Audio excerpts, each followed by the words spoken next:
அல்ஹம்துலில்லாஹ். எல்லா புகழும் ஏக இறைவன் அல்லாஹ் ஒருவனுக்கு. அவனுடைய அருளை எதிர்பார்த்து இந்த நாளில், இந்த ரமலானுடைய நோம்பில் நாம் இருக்கக்கூடிய மக்களாக நம்மை ஆக்கி வைத்த அல்லாஹ்வுக்கு எல்லா புகழும். அல்லாஹ்வுடைய அருளை பற்றி தான் நம்ம பார்த்துட்டு வர்றோம். அப்படி பார்க்கும்போது இன்றைக்கு அத்தியாயம் 20 தாஹா. இந்த தாஹாவில் ஒரு செய்தி இருக்குது. இப்போ எல்லாம் அருள் தான், இறைவனுடைய அருள். நாம் இறைவனை எப்படி அறிய வேண்டும்னா அவனுடைய அருளை அறியணும். அப்போ அருளை அறியணும்னா அந்த அருளுக்கு அவன் தகுதியானவனான்னு பார்க்கணும்.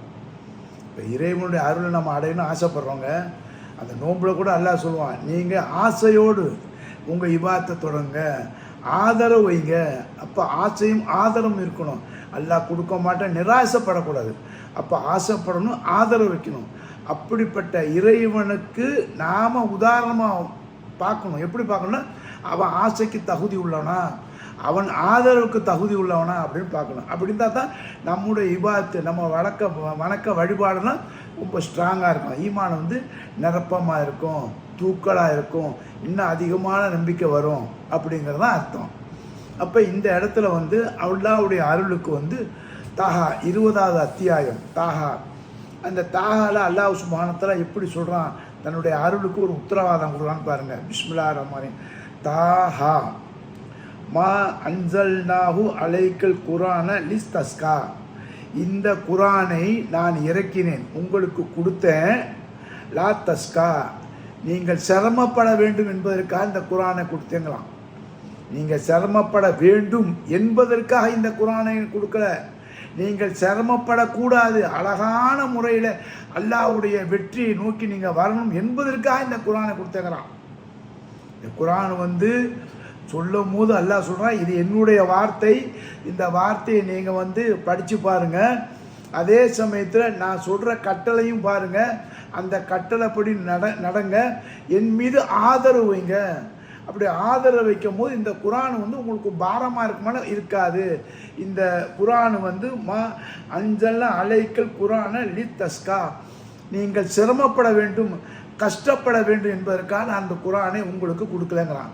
அப்போ இந்த குரான் இறக்கப்பட்ட இந்த மாதத்திலே சொல்கிறான், நோன்பு வைங்க. இந்த மாதத்தை யார் அடைகிறார்களோ அவர்கள் நோன்பு வைக்கணுங்கிறான். அப்போ உடல் கண்டிஷனாக உள்ளவங்க நோன்பு வைக்கணும். உடல் கண்டிஷன் இல்லாதவங்களுக்கு என்ன, அல்லாஹ் சிரமத்தை வைக்கல. இப்போ சொல்லாமல் அல்லா தஸ்கா, சிரமத்தை நான் உங்களுக்கு கொடுக்கல. அப்போ நோம்புடைய நன்மை வேணும்னா அதுக்கு ஆதரவு வைக்கணும். அப்போ அந்த ஆதரவுக்கு அடிப்படை என்ன, அல்லாஹ் சொல்கிறான், ஒரு ஏழைக்கு நீங்கள் சாப்பாடு கொடுங்க. அப்போ நோம்பு வைங்கன்னு யாரை சொல்கிறான், கண்டிஷனாக உள்ள மனுஷனை பார்த்து சொல்கிறான். கண்டிஷன் இல்லாத மனுஷனை பார்த்து சொல்கிறான், சரி நோம்பு இல்லையா பரவாயில்லை, ஒரு ஏழைக்கு நீ உணவு கொடு, உனக்கு இந்த குரான் மூலிமா உனக்கு கஷ்டத்தை நான் கொடுக்கவில்லை, சுலபத்தை ஈஸியான வழியை தான் உனக்கு கொடுக்குறாங்களே, அது நமக்கு நல்லா தெரிஞ்சு போச்சு. இப்போ நமக்கு எந்த விதமான கஷ்டம் இல்லை. உடல் வியாதியில் உள்ளவங்க இருந்தாலும் சரி, நோவு பிடிக்காதவங்களாக இருந்தாலும் சரி, அவங்களுக்கு அல்லாஹ் எந்த விதமான கஷ்டத்தையும் கொடுக்கல, அவர்களுடைய நோய் நொடி இவைகளை பார்த்து அப்படிங்கிறான். இப்போ ஒரே ஒரு சின்ன உதாரணம் பாருங்க. என்னுடைய நண்பர்னால் நான் இப்போ தான் லேட்டஸ்ட்டாக என் ஃபோன்லாம் கேட்டு ஃபோன் பண்ணார். அவருக்கு 84 வயசாகுது. 84 வயசில் கொஞ்சம் திரகாத்திரமாக இருக்காரு, சுகர்லாம் இருக்குது. அவர் சொல்கிறாரு, நான் நோன்பு வைக்கிறதுக்கு எனக்கு பயமாக இருக்குது, சுகர் இறங்கிடும், இல்லை மேலே ஏறிடும், அதனால் எனக்கு ஏதாவது ஆகிடுமோன்னு பயமாக இருக்கேன். ஆனால் நோன்பு வைக்கணும்னு எனக்கு ஆசையாக இருக்குதுங்கிறாரு. ஆசைப்படுறேன், ஆதரவு வைக்கிறேன், ஆனால் என்னுடைய உடல்நல கண்டிஷன் இல்லையாங்கும்போது நான் சொன்னேன், பரவாயில்லைங்க, உங்கள் உடல்நல ஒத்துக்கலைனாக்கா நீங்கள் ஒரு ஏழைக்கு சாப்பாடு கொடுத்தீங்கன்னா, ஒரு நாளைக்கு 30 நாளைக்கு 30 சாப்பாடு கொடுத்தீங்கன்னா அந்த 30 நாளைக்குள்ள நன்மை உங்களுக்கு கிடைக்கும் அப்படின்னேன். இருப்பினும் நான் ட்ரை பண்ண வேண்டாரு. இன்ஷா அல்லாஹ் பண்ணுங்களேன், இதில் ஒன்றும் தப்பு இல்லை. அப்போ ஒன்றே ஒன்று வச்சுங்க, நீங்கள் என்ன தேவையோ அந்த மாத்திரை, அந்த மிட்டாய், வாழைப்பழம், இதான் முக்கியமாக உங்களுக்கு சுகர் இறங்குது அப்படின்லாம் உங்களுக்கு சிம்டம் தெரிஞ்சுனாக்கா அதுக்கு நீங்கள் என்ன ப்ரிகாஷன் எடுப்பீங்களோ அது எனக்கு தெரியாது, அந்த ப்ரிகாஷனை வச்சு நீங்கள் நோன்பு எடுத்து பாருங்கன்னு. அவர் ஒரு நோன்பு பிடிச்சாரு, ஒரு மாதிரியாக இருந்துச்சு, பிடிச்சிட்டாண்டாரு. 2ஆம் நோம்பும் பிடிச்சிட்டாரு, 3ஆம் நோம்பும் பிடிச்சிட்டாரு. இப்போ அவர் இன்றைக்கி இத்தனை நோன்பு, நான் 21 நோம்பு பிடிக்கிறாரு. அப்போ அவர் சொல்கிறாரு, நம்முடைய பயம்தான் காரணம், நல்லதோ கெட்டதோ அல்லாஹ் மேலே தவக்கல்த்து வச்சேன், ஆகவே அல்லாஹ் எனக்கு சிரமத்தை கொடுக்கல, நான் அழகான முறையில் நோன்பு வைக்கிறேன், நோன்பு வச்சிட்டேன் அப்படின்னு சொல்கிறார். பாருங்கள் எவ்வளோ பெரிய ஒரு பர்க்கத்து. இதே மாதிரிலாம் எங்கள் ஊர் காரைக்காலில் ஒரு மூதாதையர், ஒரு பாட்டி, 86 வயசாகுது, அவங்க நோன்பு வைக்கிறாங்க. என் கண்ணால் பார்த்து நானே அசந்துட்டேன். ரொம்ப கூணல்லாம் ஊழ்ந்துருக்கு லைட்டாக. அவங்கள பார்த்தோன்னே அவங்க சொன்னாங்க, நான் நோன்பு வைக்கிறேன் தம்பினாங்க. அல்ஹம்துலில்லாஹ், அவங்களுக்குலாம் எவ்வளோ பரக்கத்து கிடைக்கும். ஏன்? அந்த ஈமான்.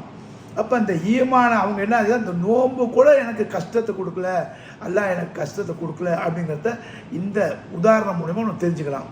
அடுத்தபடியாக பாருங்கள், இன்னும் அல்லாஹ் வந்து தன்னுடைய அத்தாட்சியை வெளிக்காட்டுறான். உங்களுக்கு நான் இந்த குரானை இறக்குனேன், இந்த குரானை வந்து உங்களுக்கு கஷ்டப்படுவதற்கு நான் கொடுக்கவில்லை.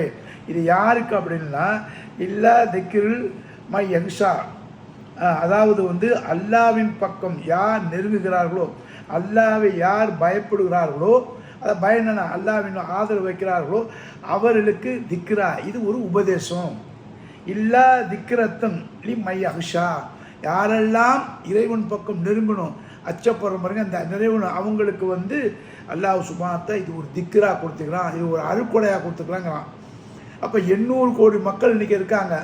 அப்போ ரசூலுல்லாஹ் காலத்தில் லட்சக்கணக்கான மக்கள் இருப்பாங்கள, ஒரு கோடிக்கணக்கான மக்கள் உலகமுக்கும் இருப்பாங்க. அவங்களில் யாருக்கு பாக்கியம் கிடைச்சது அப்படின்னா, இதை யார் எடுத்துக்கொண்டார்களோ அவர்கள் தான் பாக்கியவான்கள்.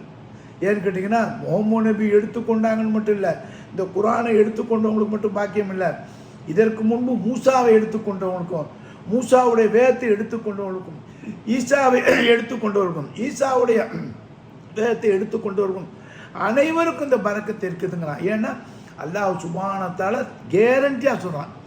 அப்போ இதில் நீங்கள் பார்க்கும்போது இந்த குரானில் என்ன சொல்கிறான், உங்களுக்கு மட்டும் நோன்பு கடமையாக்கவில்லை, இதற்கு முன்னுள்ள சமுதாயத்துக்கு நோன்பு கடமையாக்கிறங்கும் போது அதையெல்லாம் நம்ம எண்ணி பார்க்கணும்.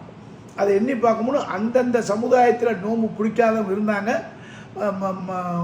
அந்த வேதத்தை மறுத்தவங்க இருக்காங்க, வேத தூதர்களே மறுத்தவங்க. இன்றைக்கி நம்ம இடத்துல வந்து இந்த குரான் இருக்குது, லாஸ்ட் டெஸ்டமெண்ட்டு, முஹம்மது நபி இருக்காங்க. அப்போ முஹம்மது நபி மறுத்தவங்களும் இருக்காங்க, இந்த குரானை மறுத்தவங்களும் இருக்காங்க, இன்றைக்கி வாழ்கிறாங்க.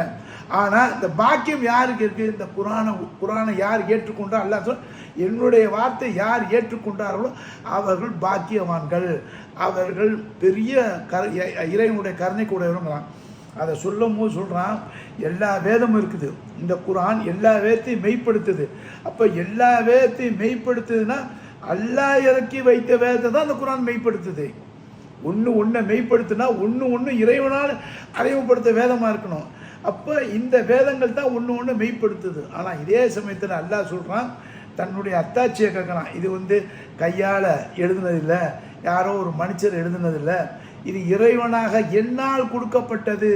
அப்போ என்னால் கொடுக்கப்பட்ட இந்த வேதத்தை யார் பின்பற்றார்களோ அவர்கள் பாக்கியவான்கள் அப்படின்னு தான் அல்லாஹ் சுப்ஹானஹு இந்த வசனத்தில் சொல்லும் போது, தன்ஜீஜுல் மின் ஹலக்கல் அர்ல சமாவாத்தி உலா, அதாவது உயர்ந்த வானத்தையும் பூமியும் படைத்த அல்லாவால் இறக்கப்பட்டு, தஞ்சீலும் இறக்கப்பட்டது, கொடுக்கப்பட்டது, மிம்மா ஹலக்கல் அருள், இந்த பூமியை படைத்தானே அவனிடமிருந்து வந்தது, சமாவாத்தி இந்த வானத்தை படித்தானே அவனிடம் வந்ததுதான். இப்போ கையில் இத்தனை பேர் வேதம் வச்சுருப்பாங்க, அந்த வேதத்தை இந்த மாதிரி கேரண்டி இருக்குதா? இந்த வானத்தையும் பூமியும் படைத்தவன்ட்டு இந்த வேதம் கொடுக்கப்பட்டதுன்னு சொல்கிறதுக்கா? இல்லை, நீங்கள் தேடி பாருங்கள், இருக்காது. அப்போ இந்த குரான் என்ன சொல்லுது, அல்லாஹ்வுடைய வார்த்தை எடுத்தோன்னு சொல்லுது, இந்த வேதத்தை நான் கொடுத்தது யார்? நான் உங்களுக்கு கொடுத்தேன், இந்த வானத்தையும் பூமியும் படைத்த நான் தான் உங்களுக்கு கொடுத்தேன் அப்படின்னு அல்லாஹ் சொல்கிறான். இந்த அரிசிக்கு உரியவன் நான் தான், இந்த வானத்துக்கு பூமிக்கும் உள்ள இடைப்பட்ட அவ்வளவு சொந்தக்காரன் நான் தான். அப்படிப்பட்ட நான் இந்த வேதத்தை நான் உங்களுக்கு கொடுத்தேன், இது வந்து உங்களுக்கு கஷ்டப்படுத்துவதற்கு இல்லைங்கிறான். அப்போ இந்த வேதத்தை நீங்கள் படிக்க படிக்க நிறைய அருள் வருது. அந்த அருளை அடையக்கூடிய மக்களாக நம்மை நாம் சீர்படுத்தி ஆக்கி கொள்ள வேண்டும் என்று கூறி நிறைவு செய்கிறேன். ஆகிய தவணா அல்ஹம்துலில்லாஹி ரப்பில் ஆலமீன். அஸ்ஸலாமு அலைக்கும் வரஹ்மத்துல்லாஹி வபரகாத்துஹு.